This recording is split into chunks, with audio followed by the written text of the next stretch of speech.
En esta oportunidad, lo que trabajaremos en este video es la adaptación al medio. La adaptación al medio entendida como en qué medida la persona que estamos evaluando tiene un buen ajuste y que en qué modalidad se comporta habitualmente en sus relaciones con el entorno que lo rodea. Obviamente esto lo podríamos evaluar en cada uno de los test que tomamos dentro de nuestra batería. En este caso seleccionamos extrapolar esta información del test de Bartek. Como siempre en cada test que nosotros evaluamos, podemos manejar siempre qué nos aporta en el plano cognitivo o intelectual en cuanto a inteligencia, modalidad de pensamiento, qué nos aporta en cuanto a aspectos emocionales, comunicacionales e interaccionales, y qué nos aporta en relación a aspectos de aptitudes y rendimiento volitivo. Bueno, en este caso el Bartek es un test que es más bien caracterológico. Cada cuadro representa una situación, problema puntual, y en cada cuadro hay siempre 4 modalidades de trazado, de símbolo, de tratamiento gráfico y formas con las que se define, digamos, el estímulo, que es totalmente singular y particular de cada sujeto. Más allá de que a veces lo que pueden llegar a compartir, esto tiene que ver con el cliché, como en muchos test de láminas, como el Rorschach, de respuesta. Por ejemplo, en el cuadro 1 el dibujo de una flor, también a veces aparece en el cuadro 14. Bueno, más allá de esto, después hay una singularidad, esto es, con qué tamaño, qué estilos de arquetipos se utilizan para construirlo, qué tipo de dinámica tiene el dibujo, en fin. Comentaremos entonces, en principio, qué entendemos por adaptación. Tomando un concepto de Piaget, la adaptación es aquel proceso que se da en el interjuego entre la asimilación y la acomodación. Cada vez que incorporamos algo nuevo a nuestras vidas, sea un conocimiento, la información sobre algún vínculo o alguna interacción que realizamos, cada vez que nosotros recibimos algún tipo de información del ambiente o de estímulo, nuestra personalidad, en sus aspectos cognitivos, en sus aspectos emocionales, recibe una determinada estimulación que va a tratar de procesar y comprender en función de su propia naturaleza. Así entonces, cada vez que asimilamos algo, lo asimilamos a un esquema previo, aquel que hemos construido y hemos desarrollado a lo largo de nuestra vida hasta nuestro momento presente. Pero ¿qué pasa entre las situaciones en que la persona tiene que resolver o enfrentar situaciones que no son habituales y para las cuales a lo mejor no tiene el nivel de información que le permitiría resolverlas al menos espontáneamente? En esos casos hablamos de que el sujeto, así como asimila cosas del ambiente, también debe acomodarse a todas las variaciones del mismo. En este interjuego entre asimilación y acomodación se produce lo que es el proceso de adaptación. Piaget también hablaba del equilibrio mayorante, es decir, uno siempre va a pasar, no hay un equilibrio definitivo, sino que uno pasa de niveles de equilibrios más bajos a niveles de equilibrio más altos. Pero una vez logrado el equilibrio no implica que uno va a seguir en una espiral ascendente, sino que también a veces se pueden producir retrocesos.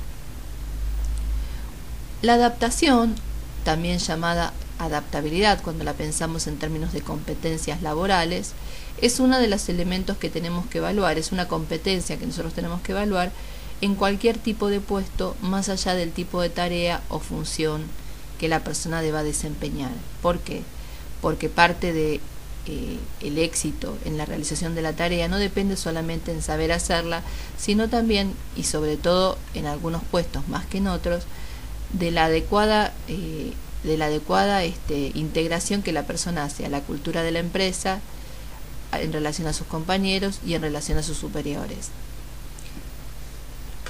Un lugar donde nosotros podemos ver esto en el test de Bartek, entre algunos de los cuadros, porque también tenemos otros como el 8, que habla de la conducta social, la forma de movimiento en lo social, como es el cuadro 12, el 11, la resonancia afectiva, como es el cuadro 2, la conciliación afectiva, como es el cuadro 15.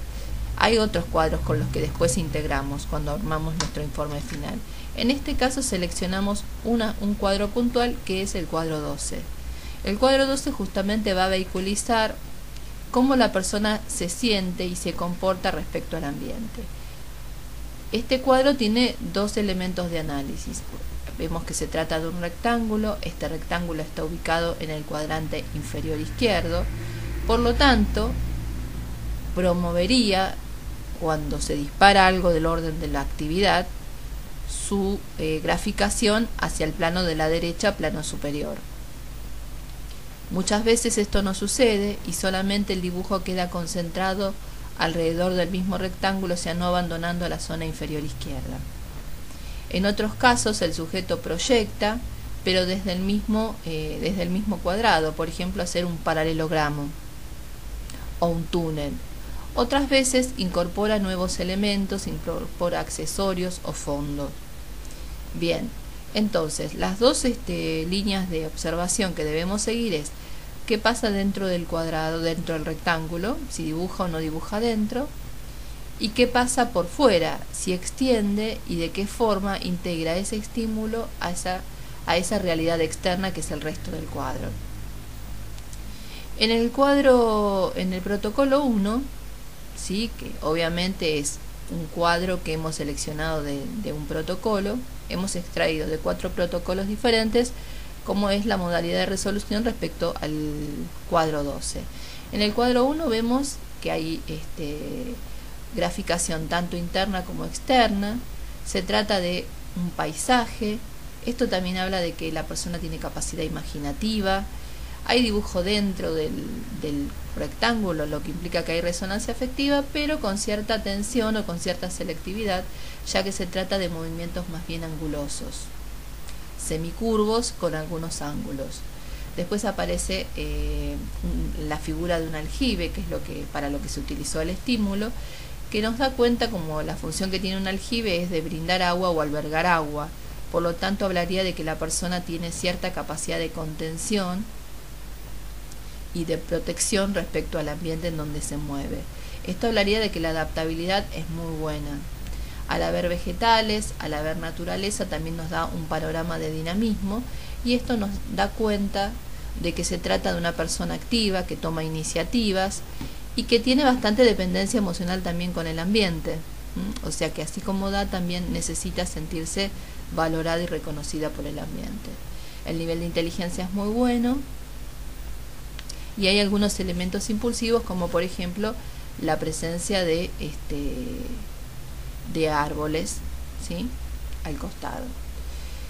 El cuadro 2, que es otro protocolo, que la persona dice dibujar un aparador, es más rectilíneo, ¿sí?, es más ordenado, y las formas cuadradas son las predominantes. Esto nos da cuenta de que hay adaptación al medio, pero es una adaptación menos espontánea, más formal y por etapas. Hay algunos puntos de indecisión, simbolizados por los puntos. El cuadro 3 es, a diferencia de los otros, el único en donde no se dibujó en el rectángulo, en la forma interna. Esto nos da cuenta de que no hay resonancia afectiva y que la persona no tiene una buena comunicación actual con su medio. Hay mucho bloqueo emocional. El protocolo 4 es una casa, dibuja adentro y dibuja afuera. El tema es hogareño, una casa con una cerca, lo que implica cierta necesidad de cotidianeidad y vínculos más bien selectivos con el ambiente.